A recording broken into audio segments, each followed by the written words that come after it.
Episode 117। मैं अकादमी में जाऊंगा। ठीक है, तो यही तुमने तय किया है। मैंने पहले ही अनुमान लगा लिया था क्योंकि अकादमी में एक नया सेमेस्टर शुरू हो रहा है। पेरेज, क्या तुम जाना चाहते हो? हाँ। पिछले जीवन में पेरेज ने 15 साल की उम्र में अकादमी जाने का फैसला किया था। अब केवल एक ही अंतर है। तब उसे महारानी के कारण अकादमी भेजा गया था, लेकिन इस बार नहीं। ये बहुत अच्छा है। मुझे उम्मीद है कि तुम बहुत कुछ सीखोगे। मेरे पास एक सवाल है टिया। वह क्या है? क्या तुम्हें लगता है कि अकादमी जाना मेरे लिए अच्छी बात है? हाँ। क्यों? क्योंकि तुम वहाँ अपने लोगों से मिलोगे, तुम बहुत कुछ सीखोगे। लेकिन तुमने मुझे क्यों नहीं मनाया? तुम मुझे जाने के लिए कह सकती थीं। उस बारे में, यह एक ऐसा चुनाव था जो तुम्हें करना था। हालांकि पेरिस को कम उम्र में बहुत कुछ सहना पड़ा। इस जीवन में वह पिछले जीवन के पेरिस जैसा नहीं है। तब उसके अंदर बहुत जहर भरा था जिसने उसे क्राउन प्रिंस बना दिया था, लेकिन पेरेज अभी ऐसा नहीं है। अगर तुम सिर्फ अकादमी में अपना समय बर्बाद करने वाले हो तो बेहतर होगा कि तुम न जाओ। यह चुनाव मुझे करना था। तुम सही हो टिया। ये पहली बार है जब मैं यह तय कर रहा हूँ कि कौन सा रास्ता लेना है। मैं बहुत देर तक सोचता रहा हूँ। अब मुझे पता है कि मुझे अकादमी क्यों जाना चाहिए। धन्यवाद टिया। तो तुम अकादमी कब जा रहे हो? मुझे अभी यकीन नहीं है। जब तुम्हें पता चले तो मुझे बताना। मैं तुम्हें विदा करूंगा। ठीक है, आपकी महामहिम। सब कुछ तैयार है। ठीक है। ओह, और मुख्य दासी अम्पा ने आपसे मिलने के लिए कहा था। मुख्य दासी अम्पा, उसे अंदर आने दो। मैंने सुना कि आप अकादमी जा रहे थे, इसलिए मुझे आपसे मिलने आना पड़ा। क्या बात है? मुझे तुम्हें कुछ देना है। दस्ताने। अकादमी पहाड़ों में है, इसलिए सर्दियों में ठंड होती है। बर्फ भी बहुत गिरती है। मैंने शाही शूरवीरों से पूछा। उन्होंने बताया कि सर्दियों में दस्ताने और प्रशिक्षण से बेहतर कुछ भी काम नहीं करता। धन्यवाद। इतनी जल्दी में आपने इसे कब तैयार किया? मुझे संदेह था कि आप किसी समय अकादमी जाएंगे।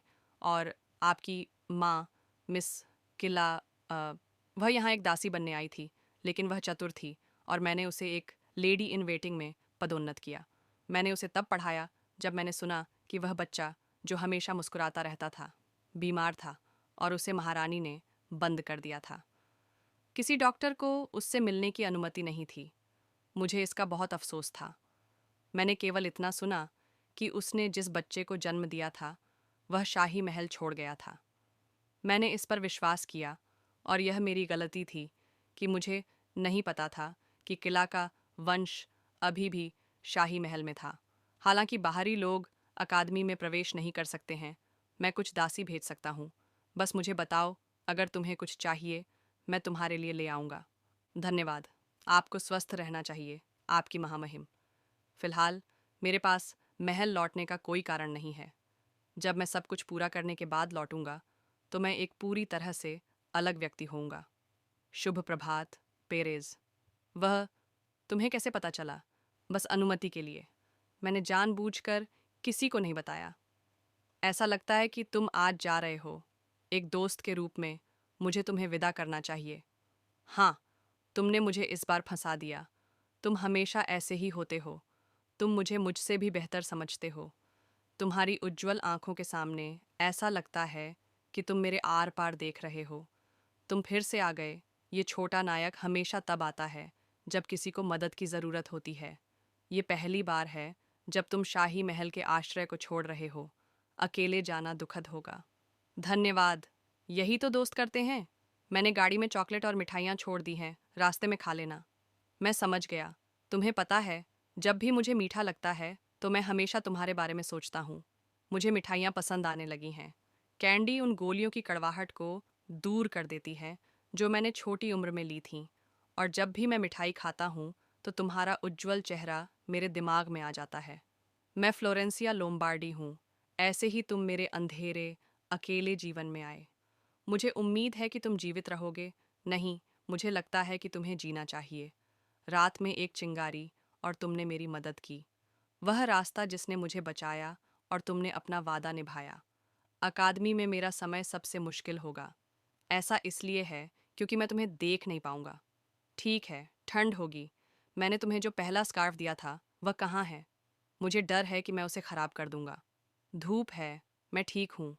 ये लो, ये टिया की तरह नरम है।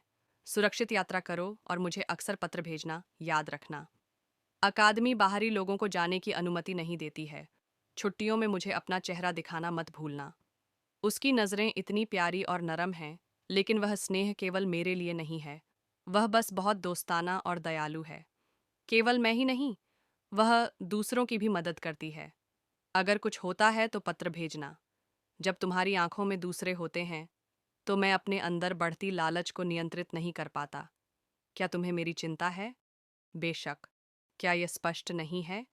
बस इस बार मुझे आश्चर्य है कि क्या मुझे टिया से बस एक बार बुरा व्यवहार करना चाहिए? तुम, यह मेरी विदाई है। निया को मत भूलना। मुझे हर दिन तुम्हारी याद आएगी। मैं अब जा रहा हूँ। अभी सही समय नहीं है।